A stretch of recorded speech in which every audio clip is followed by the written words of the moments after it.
All right. And now we'll link it up to YouTube.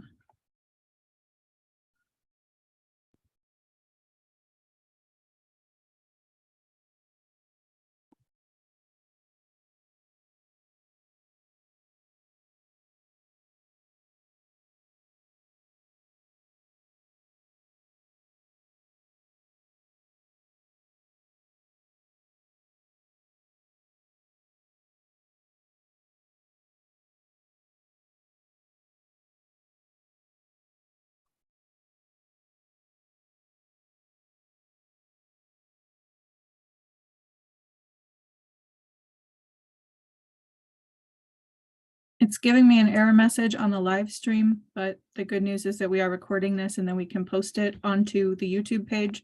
So I'm going to continue to work on that right now.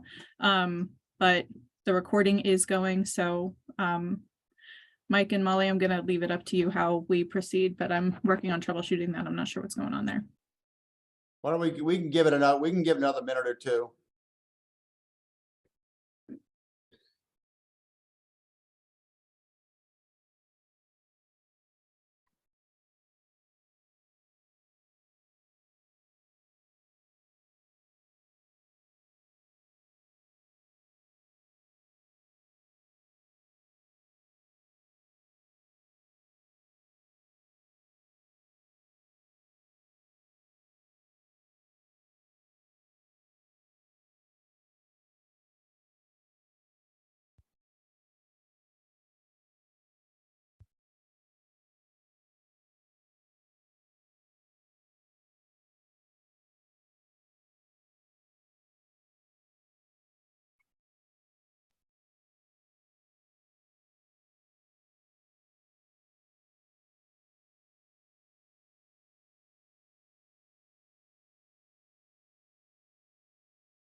Given just some of the attendees' time constraints, and since the meeting is being recorded, maybe we should just move forward.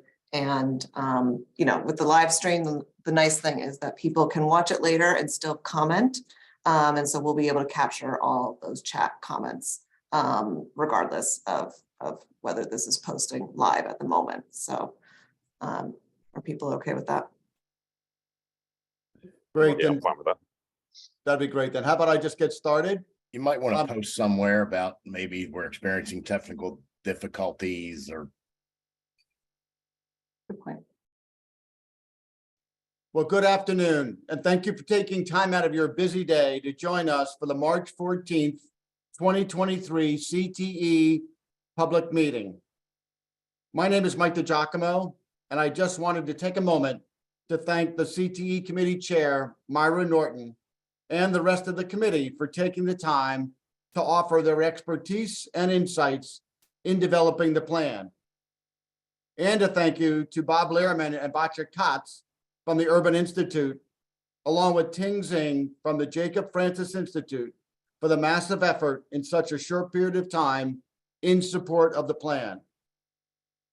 And to Molly, Mesnard, and Allie Carter from the CTE committee for powering through the data and putting it in a format compliant with the AIB plan and understood by the public.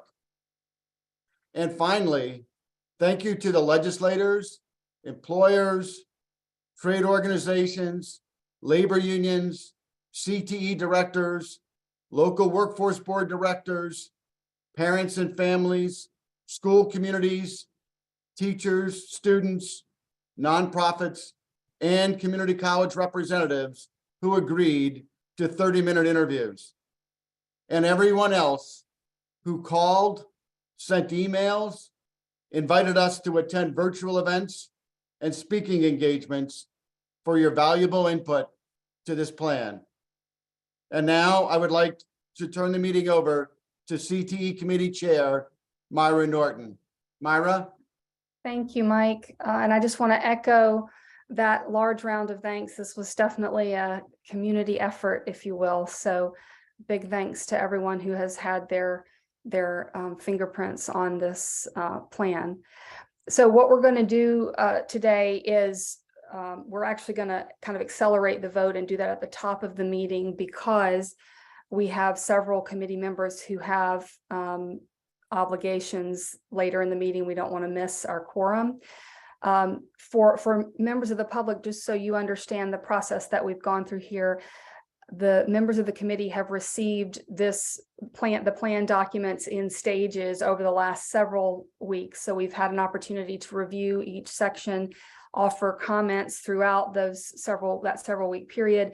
And then we all received the final version of the plan on Friday, March 10th, had a chance to review and offer any additional comments before the plan was finalized this morning and sent back out to all of us. So that's been the process that we've undergone here, and big thanks to Mike, Molly, and Allie for herding all of the proverbial cats that it takes to get something like this put together. So with that, I would like to start by asking Molly if you can just do a roll call and make sure that we do have a quorum here of the committee, and then we'll move to the vote. Thank you, Myra. The committee members that we have present are Brian Cavey, Myra Norton, Judy Emmel, Secretary Wu, Michael Thomas, Secretary Anderson, Matt Holloway, and Sharnetta Young. That is in no particular order, just what the screens I'm seeing in front of me. So if there's anyone that I missed, or if you called in, please just announce yourself now. Okay, so we do have a quorum, Myra. We can move forward with the vote. Great. Thank you so much. Then with that, I would like to make a motion that we adopt the plan as it stands today for submission to the AIB tomorrow. Can I have a second? This is Sharnetta Young, I second. Thank you, Sharnetta. All in favor, please say aye. Aye. Aye. Any opposed? Hearing none, the plan moves forward as adopted. Thank you all very much. So now that we've done the official part of the meeting, I would like to just kind of review where we are in the formulation of this plan. Was a big first step, but it is only the first step. Now we have to do the heavy lifting of how we actually implement this plan. So just to give everyone kind of a timeline of what's coming. First of all, in the formulation of this plan, we've definitely treated this as a phased approach. We know there are a number of components that will need continued engagement and work. And we are both going to be soliciting input and recommendations from stakeholders and welcome them. So please continue to send us all of your thoughts and great ideas, because we're going to need them all as we work to continue the formalization of this implementation. The next updated plan is going to be due to the AIB in March of 2024. But we have some other work we need to do between now and then. So one part of our efforts over the next year is to continue to work on the plan that we're submitting to the AIB tomorrow. We'll certainly get feedback from the AIB and from others, and that feedback will be incorporated. But in addition to that, our CTE expert review team plan is due July 1st. So that's going to be a real big focus for this committee. Following the submission of this initial plan. We also are going to be working to establish the CTE Skills Standards Advisory Committee. And we've got to start looking at what resources are needed for the implementation of this plan, and then figure out how to line up those resources. So just so we're all on the same page, and to make members of the public aware, that's going to be our focus here going forward. Once we submit the plan to the AIB tomorrow, we will post the plan in full on the website so anyone can have access to that. And as we always mention in these meetings, you'll find on the website the CTE committee email. Please feel free to submit any questions, comments via that email, and we'll be processing those as they come in. We're also going to develop sort of a Q&A doc as those questions start to come in, and we'll get that posted on the website in the months to come. So after we submit the plan to the AIB will review it, provide comments to us over the next few months, and then we'll incorporate that feedback going forward. With that, anything I missed, Mike, Molly, Allie, that you guys want to add in, and any questions, comments, observations, or discussion from members of the committee? Yes, Secretary Wu. Hi, everyone. First of all, just wanted to say, I have a chance to say hello because I think I know a lot of folks on the call, but I don't know that we've all had the chance to meet, and I'm grateful to Secretary Anderson for his participation as well. I guess I just had a question, and I've had a chance to discuss this with some of you in the, as this was coming together and as I got up to speed. I'm just curious about whether the other members of the committee had other thoughts about, some of the ambitious goals and your point about this sort of implementation. And I see Bob, and I know others who I've talked with many times over the years on this, but I just, curious about if there were any other reactions from folks, or how people think the report will be received.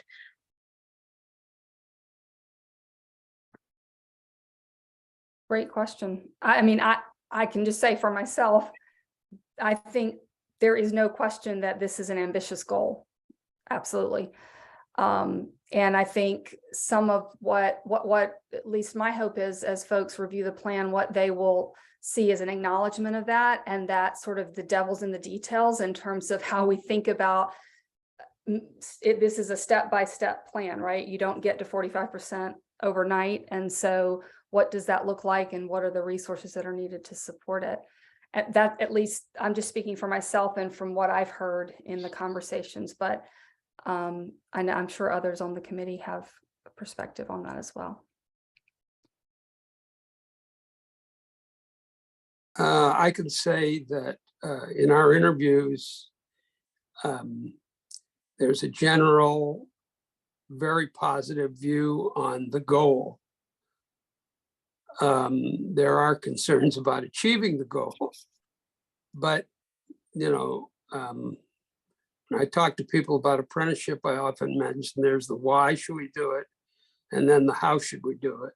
And for some years, even the why was questioned in great detail. Now, I think most people understand why we want to move toward this goal, and CTE directors and others were reasonably concerned about how.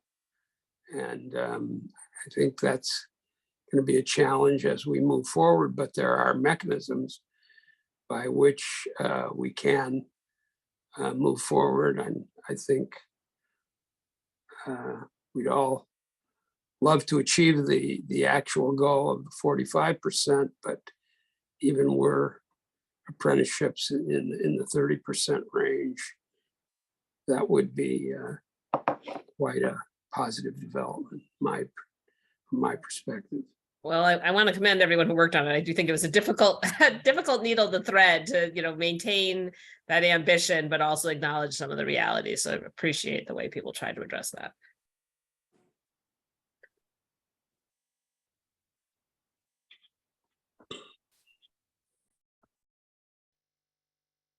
Other comments, thoughts?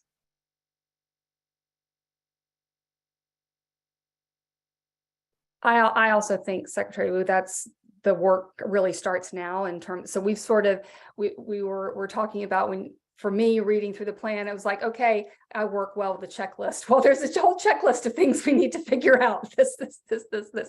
That's really where the rubber's going to hit the road, you know.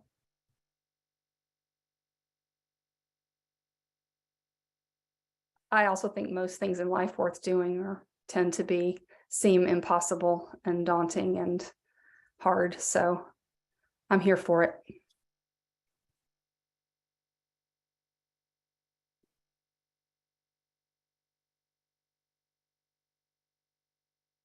Yes, Matt. Hey, Myra, can you hear me? Yeah. Okay, great. Yeah, I just go into Secretary Wu's comment, and also this kind of pertains to that. The CTE committee received a letter from the ag industry recently, and it was signed by nearly 70 agricultural employers and organizations who really are encouraged by the work that we're doing, and looking forward to being able to form a work group and support the mission and support the efforts to transform and strengthen, agricultural education and agricultural employment opportunities.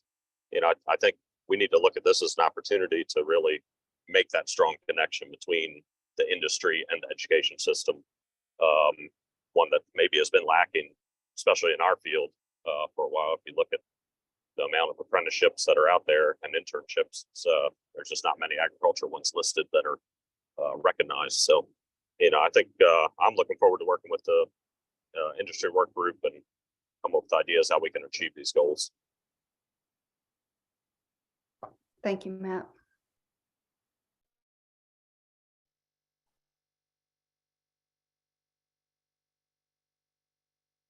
Anyone else? Anything else we need to discuss today?